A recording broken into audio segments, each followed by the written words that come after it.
আসসালামু আলাইকুম। আমার রান্নাঘরে সবাইকে স্বাগতম। আজকে আবার নতুন একটি রেসিপি নিয়ে আপনাদের মাঝে চলে এসেছি। আজকে আমি আপনাদের সাথে শেয়ার করব গরুর মাংস দিয়ে হালিমের রেসিপি। আশা রাখছি সবারই হালিম পছন্দ। তবে আজকের আমার রেসিপিটিও আপনাদের ভালো লাগবে। যদি ভালো লেগে থাকে তাহলে অবশ্যই একটি লাইক দিয়ে দিবেন। আর যারা আমার চ্যানেলে নতুন, যদি আমার ভিডিওটি আপনাদের কাছে ভালো লেগে থাকে তাহলে আমার চ্যানেলটি সাবস্ক্রাইব করে আমার সঙ্গেই থাকবেন। চলুন তাহলে আমি মূল রেসিপিটি শুরু করছি।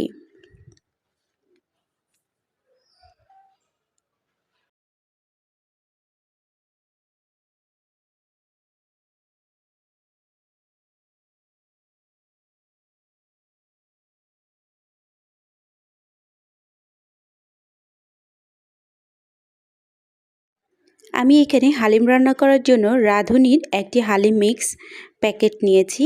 আর এখানে প্যাকেটের মধ্যে দুইটি প্যাকেট আছে, একটি হচ্ছে মশলার প্যাকেট আর একটি হচ্ছে হালিমের প্যাকেট। তো এখানে সবগুলো মশলাই কিন্তু দেওয়া আছে, তারপরেও আমি কিছুটা মশলা নিজে থেকে অ্যাড করে নিব। আর এখানে আমি গরুর মাংস নিয়েছি, আর গরুর মাংসগুলো আমি এখানে ছোট ছোট পিস করে কেটে নিয়েছি, কারণ হালিমের সাথে ছোট ছোট করেই গরুর মাংস বা যে কোনো মাংস দিলে ভালো লাগে। এখন আমি কিছুটা মশলা অ্যাড করে নিচ্ছি। এখানে আমি 1 চা চামচ মরিচের গুঁড়ো নিয়েছি, 1 চা চামচ নিয়েছি হলুদের গুঁড়ো, আর দিয়ে দিচ্ছি জিরা ও ধনিয়ার গুঁড়ো 1 চা চামচ, রসুন বাটা 2 টেবিল চামচ দিয়েছি। এখন আমি দিয়ে দিচ্ছি হালিমের যে মশলার প্যাকেটটি ছিল ওটা আমি সম্পূর্ণ দিয়ে দিচ্ছি, আর দিয়ে দিচ্ছি পেঁয়াজ কুচি আর স্বাদমতো লবণ। আর এখন আমি দিয়ে দিচ্ছি তেজপাতা, দারুচিনি ও এলাচ, এগুলো পরিমাণ মতোই আমি দিয়ে দিলাম। এই সবগুলো মশলাই এখন আমি হাত দিয়ে খুব ভালো করে মেখে নিব।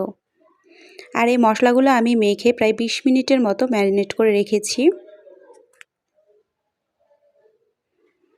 আর এখানে আমি এখন দিয়ে দিচ্ছি 1.5 টেবিল চামচের মতো আদা বাটা। আর আমার আদাটা ফ্রিজে ছিল তাই আমি পরেই দিলাম।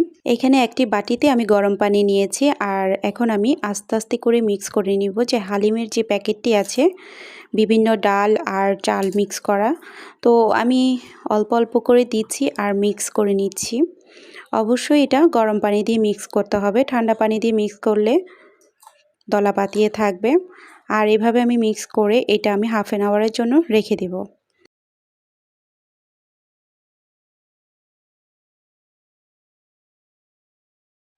আমি এখন হালিম রান্না করার জন্য মূল রান্নাটা শুরু করে দিচ্ছি। একটি পাতিলে আমি পরিমাণ মতো তেল দিয়েছি, আর তেল যখন গরম হয়ে গিয়েছে আর ম্যারিনেট করা মাংসগুলো আমি এখন দিয়ে দিলাম। এবারে একটু নেড়েচেড়ে আমি মিশিয়ে নিচ্ছি। আর এই মাংসগুলো আমি এখন খুব ভালো করে কষিয়ে নিব। আর এই মাংসর সাথে আমি এখন কোনো পানি অ্যাড করব না, কারণ এই মাংস থেকে অনেকটা পানি বের হয়ে যাবে। এই পানিটা দিয়ে আমি খুব ভালো করে মাংসগুলো কষিয়ে নিব।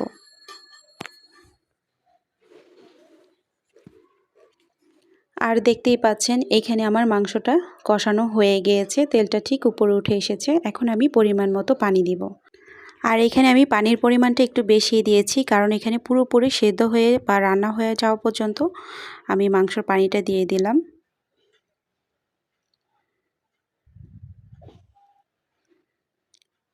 আর এখন আমি ঢাকনা দিয়ে মাংসগুলো কিছুক্ষণ রান্না করে নিব, একদম ঠিক পানিটা শুকিয়ে আসা পর্যন্ত।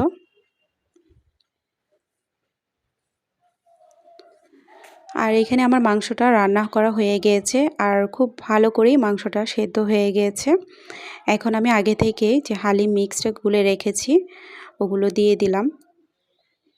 এবার দিয়ে একটু আমি নেড়ে চেড়ে নিচ্ছি, আর পরিমাণ মতো এখন আমি যতটুকু পানি দিব পানিটাও দিয়ে দিচ্ছি। আর এখানে আমি ফুটন্ত গরম পানি দিয়েছি। এবার আমি কিছুক্ষণ ঢাকনা দিয়ে দিব যেন খুব ভালো করে এটা ফুটে ওঠে। আর হালিম রান্নার ক্ষেত্রে এখন খুব গুরুত্বপূর্ণ বিষয় হচ্ছে এটা খুব নাড়ার উপরেই থাকতে হবে, না হলে নিচে দিয়ে পোড়া লেগে যাবে। আর ধৈর্য সহকারে এই কাজটি করতে হবে। আজকে আমি যেভাবে হালিমের রেসিপিটি আপনাদের সাথে শেয়ার করেছি, একইভাবে মুরগি, খাসি যে কোনো মাংস দিয়ে এভাবে রান্না করতে পারেন। আর এভাবে অনেকক্ষণ আমি নেড়েচেড়ে এই হালিমটা রান্না করেছি। আর এখানে হালিমটা অনেকটাই ঘন হয়ে গিয়েছে, আমার হালিম রান্নাটা হয়ে গিয়েছে। তো দেখতেই পাচ্ছেন কতটা ঘন হয়েছে, আর মাংসটা তো আগে থেকে সেদ্ধ হয়েছে, এখন আবারও খুব ভালো করে সেদ্ধ হয়ে গিয়েছে। আর এখন আমি একটু পরিবেশন করে আপনাদের সাথে শেয়ার করব। আর হালিমের জন্য আমি এখানে আগে থেকেই রেডি করে রেখেছি শসা কুচি, কাঁচামরিচ কুচি, লেবু, পেঁয়াজ বেরেস্তা, ধনিয়া পাতা ও আদা কুচি। আর এগুলো ছাড়া হালিম কিন্তু খেতে ভালো লাগে না। এখন একটি বাটিতে আমি হালিম নিয়ে আপনাদের সাথে একটু পরিবেশন করে দেখিয়ে দিচ্ছি। আর এভাবে যদি আমরা বাসায় তৈরি করি তাহলে অনেকটা মাংস দিয়ে এই হালিমগুলো খেতে ভালো লাগে। তো এখন আমি উপর দিয়ে পেঁয়াজের বেরেস্তাটা দিয়ে দিচ্ছি শসা কুচি। আসলে যার যার যতটুকু পছন্দ ঠিক অতটুকু করে নিলেই ভালো। এখন দিয়ে দিচ্ছি কাঁচামরিচ ও ধনিয়া পাতা। আর সবশেষে আমি দিয়ে দিচ্ছি এক টুকরো লেবু, যেটা আমাদের হালিমের সাথে না হলেই চলেই না। এই তো আজকে শেয়ার করে ফেললাম গরুর মাংস দিয়ে হালিমের রেসিপি। আজকের এই হালিমের রেসিপিটি আপনাদের কাছে কেমন লেগেছে অবশ্যই আমাকে কমেন্ট করে জানাবেন। পরবর্তীতে আবার নতুন কোনো রান্নার রেসিপি নিয়ে আবারও চলে আসব। আজকের মতো এতটুকুই। যে যেখানে আছেন ভালো থাকবেন, সুস্থ থাকবেন। আল্লাহ হাফেজ।